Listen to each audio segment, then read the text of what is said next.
Welcome, welcome. It's another episode of Hot Takes with Kari and Keelan. It is May 25th, 2024, and this is episode number 21. I am Kari Rae Davis with Kari Sells the City and Keller Williams. I'm Keelan Harvey with the Harvey Home Teams and Highlands Residential. I'm going to start out like that today, Kari. I can't talk already. Highlands Residential. Yes, here we go. Keelan, I wanted to talk a little bit about some alternatives for people.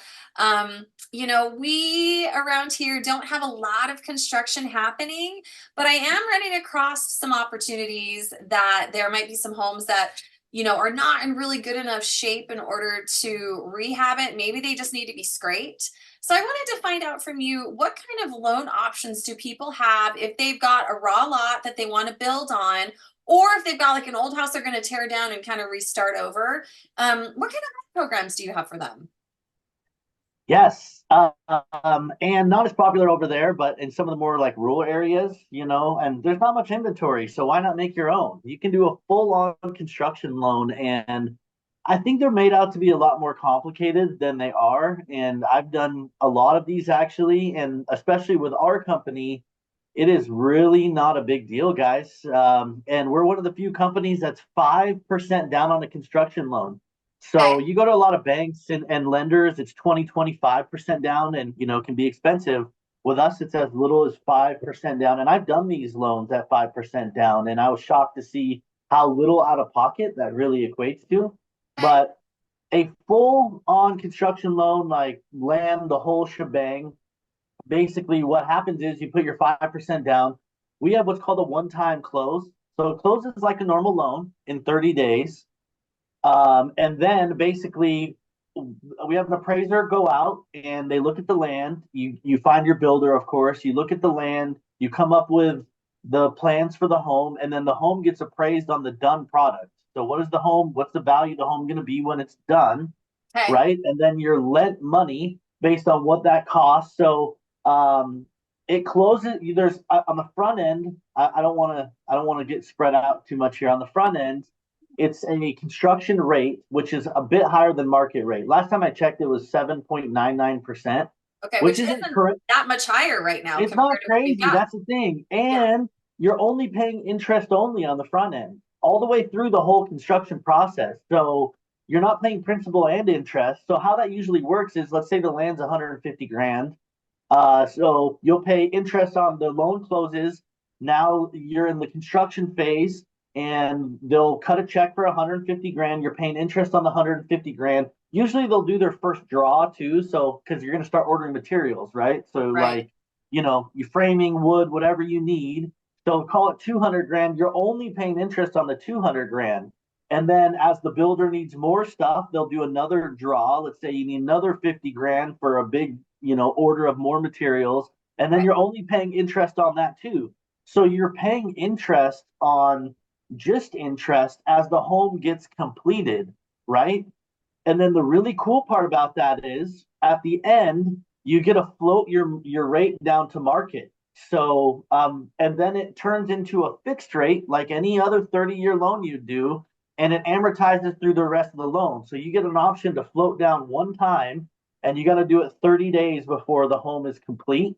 Okay. So in theory, if rates are going down, which we know they are, the question is how far down will they go by the time your home's done? Me, you don't know. But in Well, it theory, might be a lot with what's going on with us, right? We don't it, know. So, it could be, but I guarantee you it's going to be a lot lower than the 7.99% on the front end. So one, if it went higher, I think impossible. You'd be at 7.99. You just switch to a fixed. If it's lower, you can float down to market rate at whatever that time is.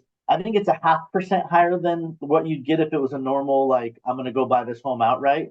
sure. But still, it should be significantly lower. And now you're good to go with a brand new home as you're liking. And as far as like the builder, it's nothing crazy either. Like, as long as they're licensed and they're bonded, you can pick your contractor who does the home. They just need to be legit and have some experience under their belt. They just send in, you just introduce them to to us. We do a little vetting process and then we're good to go. We're off to the races. I have three of these literally being built right now. in the works. And like I said, it's not a big deal really. And now you have the home, not of whatever you're choosing. You get to design it and and all that fun stuff. So So I just want to be clear. So let's say somebody's got like a raw piece of land and they've already got plans. They already know the plans they want. They've been vetting contractors and they want to make an offer. And so you would help them buy this raw land for whatever the purchase price of the land is, correct?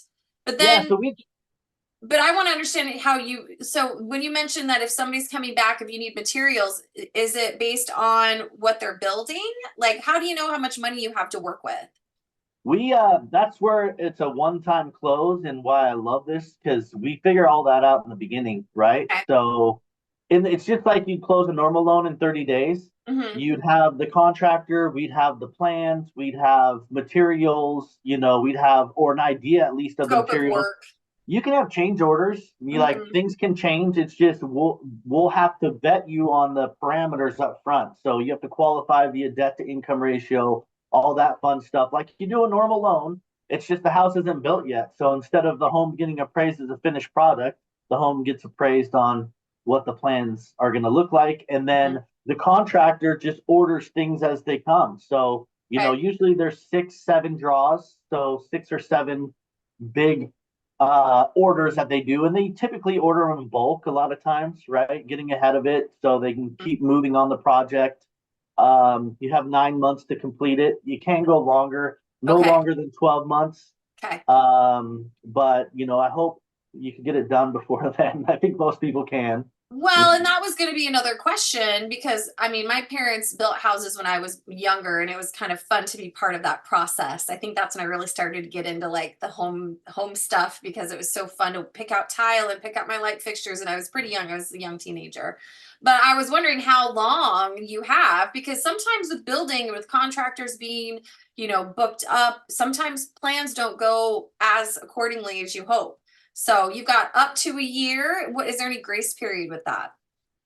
Yeah, I mean, I think circumstances bog. There's going to be there's late fees and things like that after, but ideally, I mean, I had a contractor. I did one of these, and I mean, they built the house in 7 months. Right. Depends on You where know you're what I mean? at.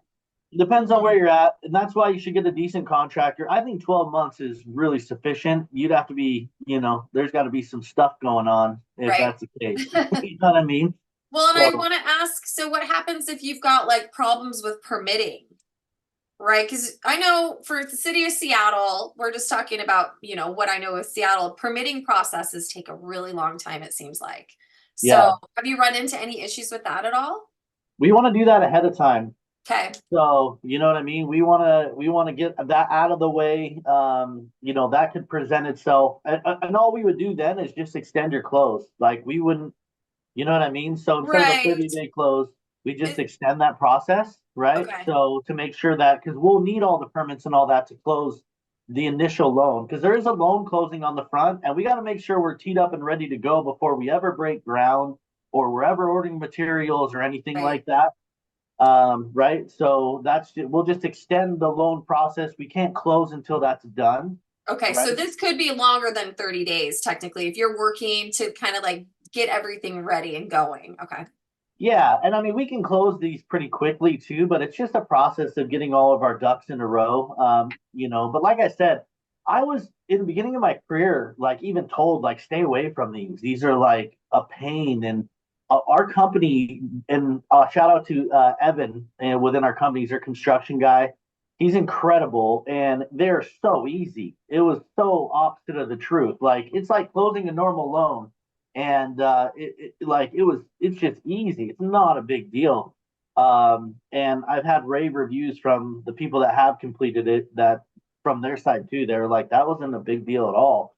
Right. And even the contractors are like, okay, that's easy, easy, easy. So it's great.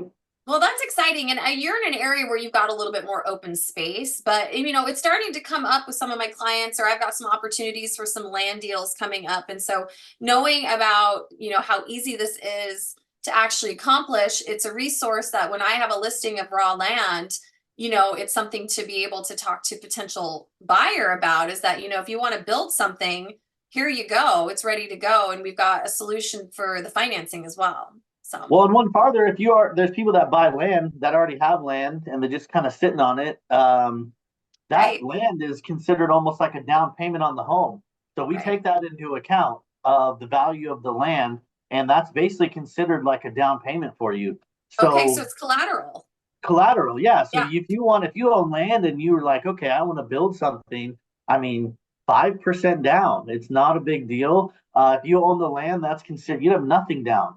right. So like, it's an option. Like I so underrated, and I'm shocked because these people come out of these situations with a ton of equity in their homes too. Like you Right, just built a brand new home. If you were to go buy that same home, it's likely you'd pay significantly more, especially if you get a good contractor that right. does work reasonably. So I just feel like it's very underrated and not talked about enough. And I feel like there's a huge opportunity. Yeah, we see it in like I call home base North Idaho at this point. I have an office in Kirkland. Still do 99% of business in Seattle, as you know. Yeah, But there's a ton of construction out here. And I yeah. imagine like Eastern Washington, quite a bit of construction.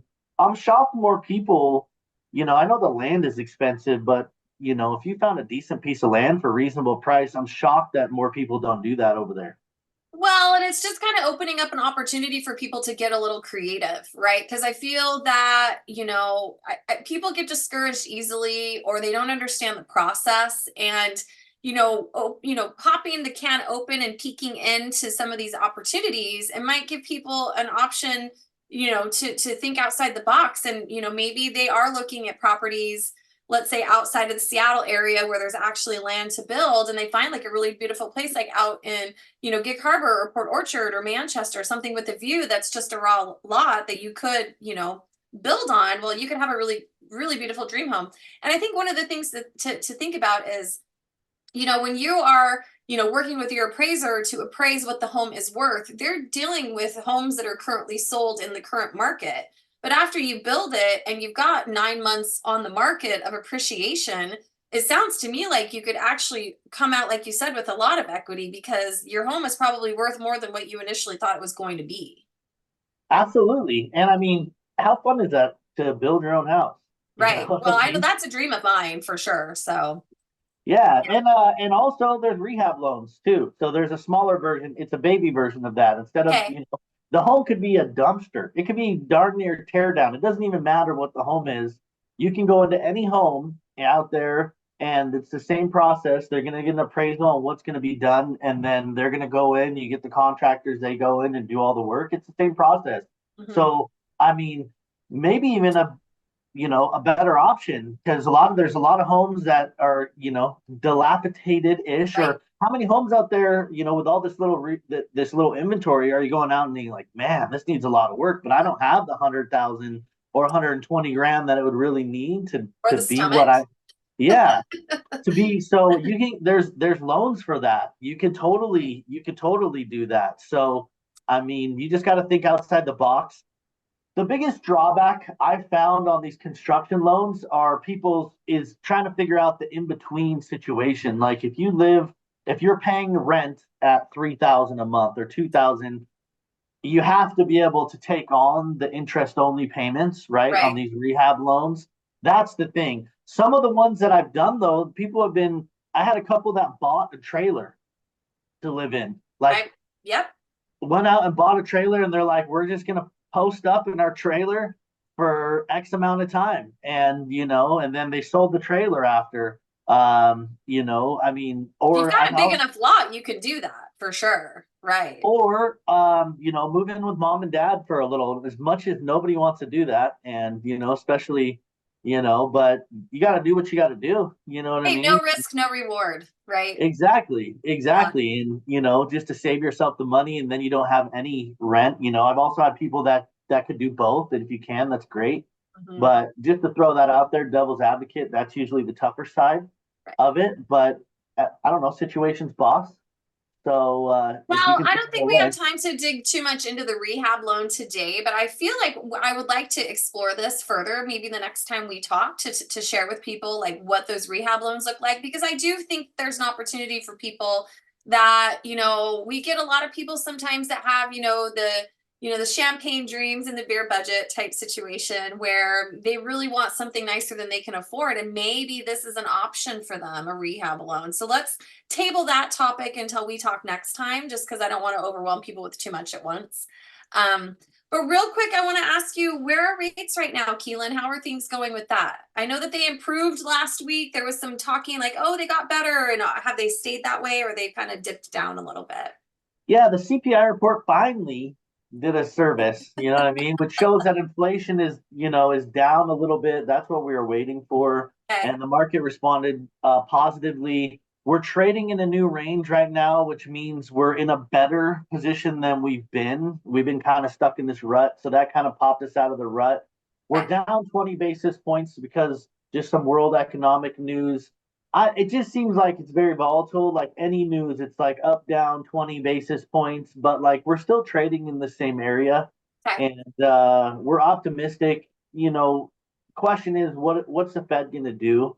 You know, the Next thing that meeting's in still, June. Is that what's right? that? Next meeting is in June. Yeah, Okay.